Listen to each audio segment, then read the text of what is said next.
All right, guys, in this tutorial, we're going to do another video on how to use ChatGPT to write better emails. And the reason why I have this side panel open over here is because, as you realize, I've been using ChatGPT quite a bit.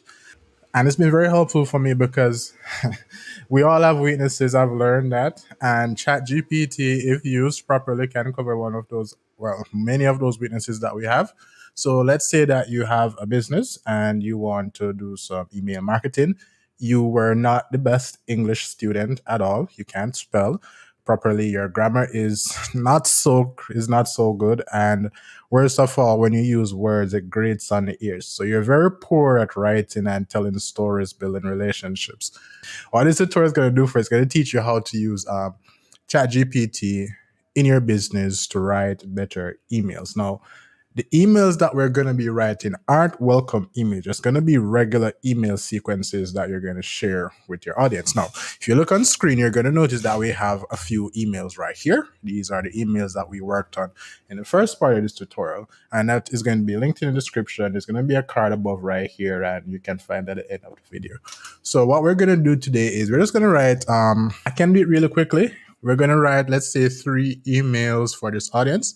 So I'm just going to have to go over what we did right here. We are Zellhands Interior Designs. This is an example business where we offer, so I can just read this. So it says here that act as a copywriter and write a welcome email for my business. I already brought down all of the syntax and what it means and why I used it and alternatives that you can use. So if you want to learn that, you can watch the video that we mentioned. That's linked below in the card above somewhere, and it's at the end of the video. It says here that my business's name is Zellhands Interior Designs, where we offer interior design services for families living in suburban LA. Our target, by the way, guys, prior to the residents of LA, that massive fire is raging. So far, there have been 16 lives lost, and it's not looking good. So we pray for them, and let's see if we can offer some support. But let's get back to the video. It says, our target audience are homeowners who want to add zest, flair, and beauty to their homes by getting a professional to help them pick the right colors, furniture, and design for their home. So those are the services that you offer. Our email subscribers have joined to get a free quote and consultation on their project. Write a conversational, professional, and helpful welcome email to welcome new subscribers. The CTA should be to have them set up their consultation and free quote request at zellhand.com/shop. All right. So we did that. We got some emails, and what we're going to be doing here is we're just going to get some regular emails. So after you've done your welcome email sequence, you still need to send emails on a, let's say, twice weekly, once every 2 weeks, depending on your business. You still need to send emails. So what we're going to learn right now is how to get ChatGPT to write those emails for us. So right away, we're going to go right here and we're going to say no. So this is just a continuation, but if it's not a continuation, if you've already done your welcome emails, you can use the first part of the syntax. Don't worry, there is a link to download everything here for free. So you just watch that video, you can download it, and you can just say act as a copywriter or act as a digital marketer. But we're just going to continue here. I'm going to type the prompt and then explain it.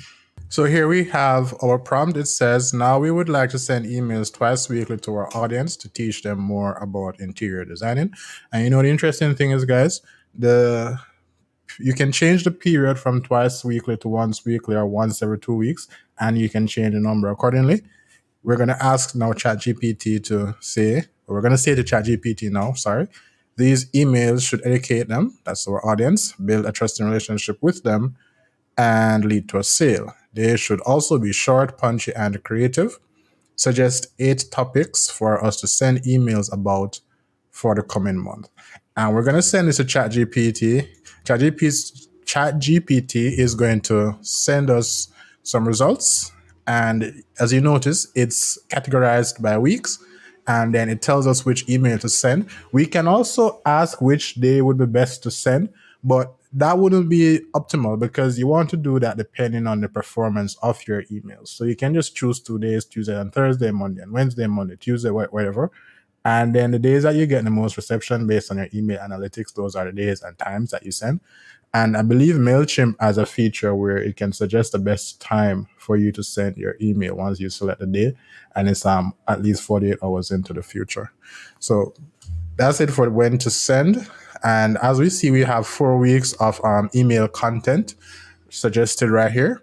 So that is the first half. Now, the second half is that we need to have the emails written so we can just copy and paste into our email marketing platform like MailChimp, like ActiveCampaign, and everything else will take care of itself from there. So the first week it says 5 simple ways to make your home look more expensive without breaking the bank, which is absolutely beautiful.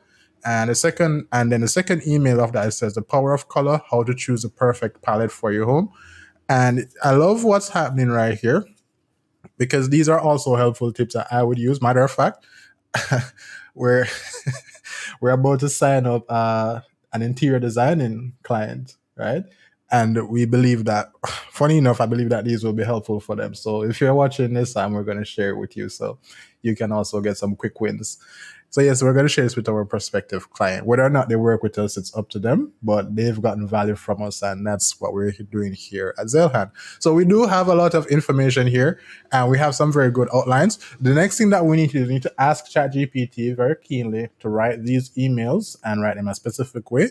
So I'm going to write the prompt yet again, and then I will explain it. And now we have our prompt. It says here that now I'd like to write the emails for week 1, which is right here. Week 1.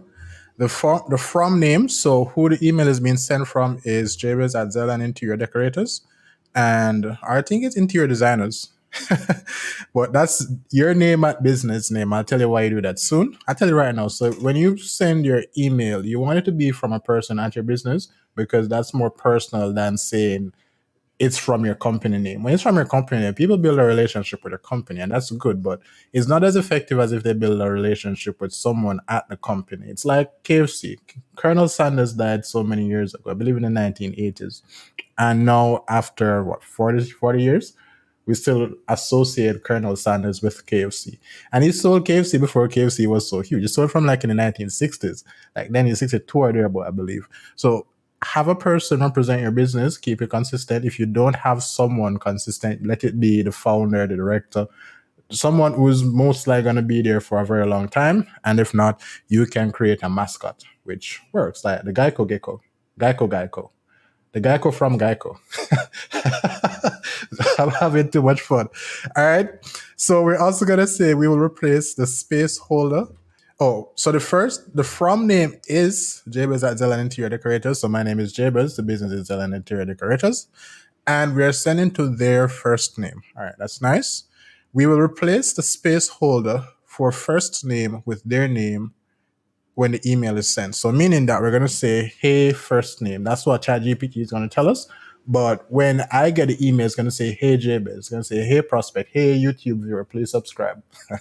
Please subscribe. And the emails should be short, conversational, memorable, and exciting. Very good. So we're telling ChatGPT how the email should sound. You can substitute this with different adjectives like professional, informational, educational, etc. Finally, at the end, the CTA should be for our prospects to give us a call at this is our number or set up a free consultation at this link. And we send this over to ChatGPT, and it's going to provide us with very beautiful emails that are well structured and to our liking. All right, so this is good. Now it says here in email 1, 5 simple ways to make your home look more expensive. And this is saying that without breaking the bank, which is absolutely cool. So we might want to have it include that in the description. And it says here, who has luxury? Who says luxury has to cost a fortune? You can read the email. I would bore you because most people aren't going to be doing interior designs. But it's a very helpful email, and I like the way that it adds first name in brackets to remind us that we should replace that for the replacing the name. I don't remember what it's called, and it adds a list, which makes the email a lot easier to read. It's a very short email, as you can see. The emoji calls our attention to the call to action, and we do have the link, and we have Jabez Zelhan Interior Decorators. What I wanted to say is Jabez at Zelhan Interior Decorators, but we can leave that. So we can do that, or we can just leave it as is. That's perfectly fine. And there we have our emails. Now, here's the thing though. That's just 2 emails we've written. We have 6 more emails that can be written. And just like that, we will have a month of emails ready. And These emails are far better than most of us would be able to write on our own, and they can help us in our email marketing. So what I want for you guys to do is, if you enjoyed this video, of course, go ahead and hit like, share with someone who has a business, and hit subscribe. But more importantly, I would like for you to comment below what you liked most about this video. And if you don't like it, or there's something that you believe we could do a little bit differently, go ahead and tell us. And if you have a topic that you're struggling with in your business, if there's something that you're struggling with in your business, go ahead and comment below, and we're going to make a video on it, because we want to help more entrepreneurs become successful. All right, thank you guys. Let us get into the next video right here, which is the previous video, because there's a first part to this video. If you have not seen it, we'll have to make this a bit more clear. Go ahead and watch that video right here.